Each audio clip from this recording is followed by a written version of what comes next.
Good afternoon. Thank you for this opportunity. It's for me a great pleasure to be here, learning from your experience and sharing this clinical case that happened in our hospital center, in our cardiology department, and that we entitled Non-Thrombotic Subacute Complication After Stent Placement Causing ACS. This is a clinical case of a young male patient with 45 years old. He had past medical history of active smoking. He presented in another hospital center because of chest pain, a discomfort, a retrosternal discomfort of a burning type that started during football practice. He performed a treadmill stress test that was positive for ischemia, and he was referred for invasive stratification that showed trivessel disease with a proximal LAD stenosis of 80%, a stenosis of 70% in the circumflex to first obtuse marginal, and the medium RCA stenosis of 80%. PCI was performed with drug-eluting stents in the multiple vessels. He was discharged home medicated with ticagrelor twice daily, aspirin, bisoprolol, simvastatin. He presented in our emergency department because approximately 5 days after this PCI, because of acute oppressive chest pain that started without any effort, and that lasted for approximately 1 hour. The first ECG showed a sinus rhythm with ST elevation in the anterior leads, precordial leads, that resolved after sublingual nitroglycerin. So we admitted a non-ST elevation acute coronary syndrome in KLIP1 at the admission with dynamic changes in ST segment. So criteria for urgent invasive stratification. The coronariography showed a stenosis in the medium LAD of 90%, immediately distally to the previously implanted stent, and a persistent good result of the previously implanted stents in the obtuse marginal artery and in the right coronary artery. To better characterize what was happening distally to the previously implanted stent, we performed an OCT that showed good deposition of the stent in the proximal LAD without stent thrombosis, and in the medium LAD, immediately after the distal edge of that stent that was implanted, we saw a small trace of intimal dissection and a large coronary intramural hematoma of approximately 30 millimeters of length, starting in the stent distal edge. Thank you for participating in EuroPCR. The exhibition hall will close in 30 minutes. Please make your way towards the main exit. We look forward to seeing you again tomorrow from 7:30 a.m. for another day of sharing and education. Thank you for the announcement. The distal vessel didn't have any significant disease.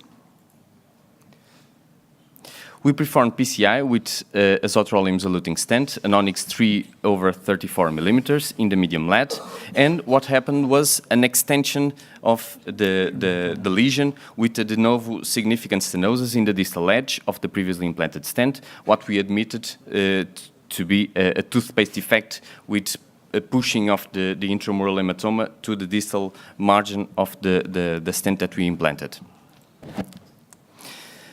In order to drain the intramural hematoma, we used a cutting balloon, a 3 millimeters cutting balloon, that induced a iatrogenic dissection to fenestrate the intimal and drain all the intramural hematoma.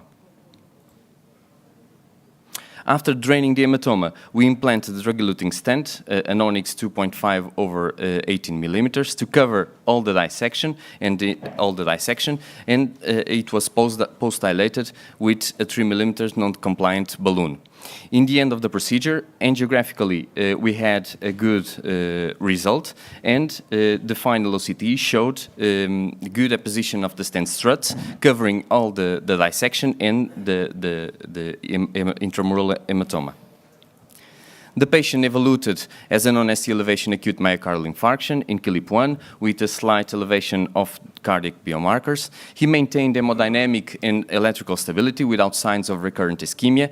The transthoracic echocardiography showed preserved left ventricular systolic function without areas of EPO or akinesia, and he was discharged home at day 4 after the admission. As final remarks, intramural coronary hematomas can occur spontaneously, usually in young female patients that are pregnant or that are taking anticonceptive medication. It can present as chest pain, ACS, cardiogenic shock, or as sudden cardiac death. It can also happen during PCI, and in a work that was published in Circulation in 2002 by Maihara, he reported an approximately 7% of PCIs with intramural hematoma, and approximately 30% of these cases were angiographically normal, so unremarkable. Invasive imaging methods, preferably IVUS, should be considered the gold standard for the diagnosis of intramural hematoma. However, given the superior resolution of the OCT, it can also provide more insight, mainly when we have complications associated with stent failures. But obviously, invasive intracoronary imaging can also aggravate the dissection, and the OCT with the injection of the contrast flush can also be a cause of extension of the dissection. There is no clear consensus about the treatment of intramural hematomas, and therefore treatment should be individualized. Thank you for your attention. Okay, good case. Any comments? Can I ask one question? If you saw this case again, would you do the same thing? After doing OCT, the first OCT, we saw that the intramural hematoma had a length of 30 millimeters. So doing direct stenting with a stent that covered all the hematoma was a good option at the moment. Another option could be doing first cutting balloon or scarring balloon to drain immediately the hematoma. Just a show of hands, would anybody have used a cutting balloon as first treatment in this without a stent? One person. Two. Yeah. I think it would be a very reasonable thing to do. When you look at the result you had from the angiogram in the first, it's very typical for a hematoma at the edge of the stent, and it extends down to a small branch. Yeah. And when you fenestrated it, your first stent really did nothing. It just propagated the hematoma further distally. Yeah. And when you did the cutting balloon, actually you got a very nice result. Yes. I mean, it would be very reasonable to stop there and not stent any further. Obviously, you'd need to bring back the patient for a relook again. So I think, that a cutting balloon in the first instance is not an unreasonable thing to do in this case. Yeah. And you'd avoid another, 45 millimeters of stent in a young man. But again, these are very difficult cases. You got a very nice result at the end of it. I think as more and more imaging techniques are being used, so the diagnosis is also becoming clearer. That's why most of the people don't use cutting balloon, because without OCTs, and it was very difficult to be sure that this is what we are dealing with. Once you are sure, yes, maybe cutting balloon can be done. If it is intramural hematoma, and suppose you use direct stent, as you said, should we consider routinely whenever the lesion is, suppose 10 millimeter, we use stent 5 millimeter longer than that. Here, should we consider 10 to 20 millimeter longer stent, so that from both the edges, hematoma get confined? Means rather than using only little longer, we can use much longer stent.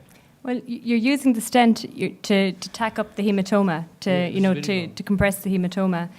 I think a short cutting balloon to fenestrate it and deal with the hematoma in that way was probably a better option. I don't know that the length of it has much to do with it, really, because that blood has to go somewhere. It's trapped within the wall, so it's just going to propagate distally. So I don't really believe that it will be a function of the stent length, but I can be corrected. Is the pressure in the hematoma much less than the intraluminal pressure?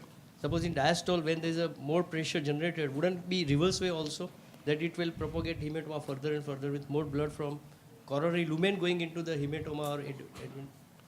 I don't know. But I think in this case it was nicely presented how the cutting balloon works, because you had a very clear image of hematoma, then the cutting balloon was used and the hematoma dislodged.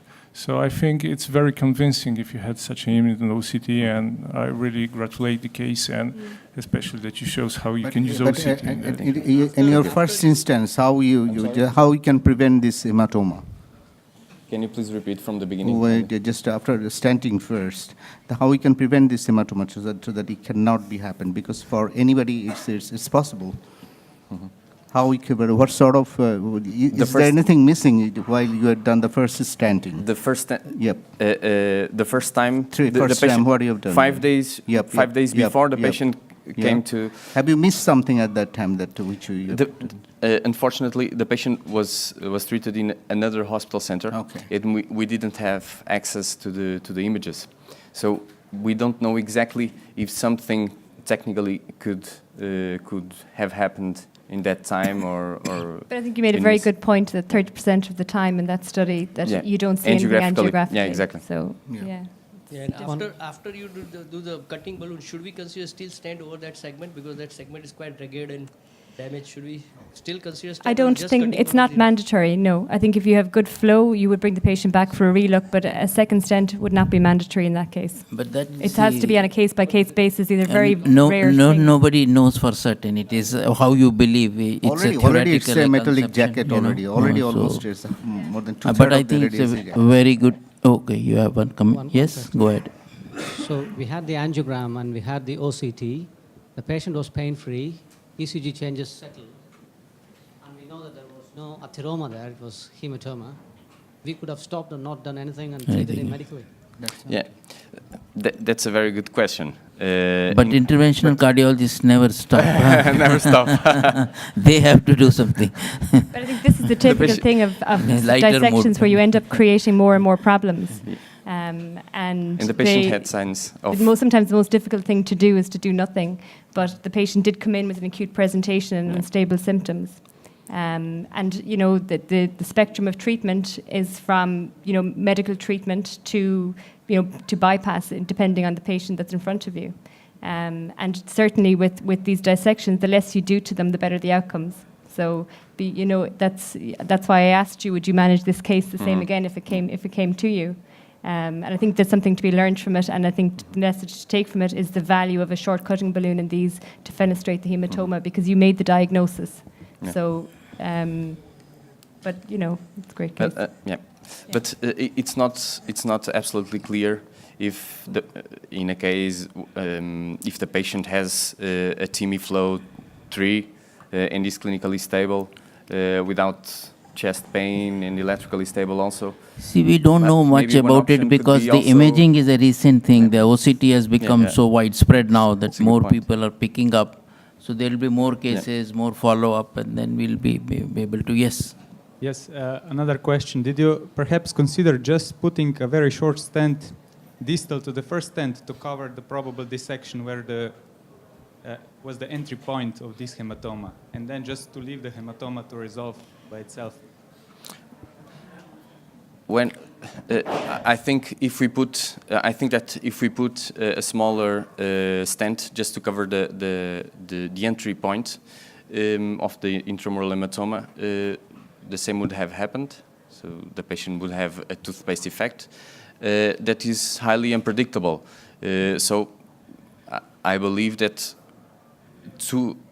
if we attending that we decided to put to go for direct stenting, we had to choose a stent that covered all the extension of the hematoma and not a smaller one, I think. See, closing the entry point is a good option when there is a dissection only. When there is a large hematoma, I think closing that with a small stent may not be a good option because there is a lot of hematoma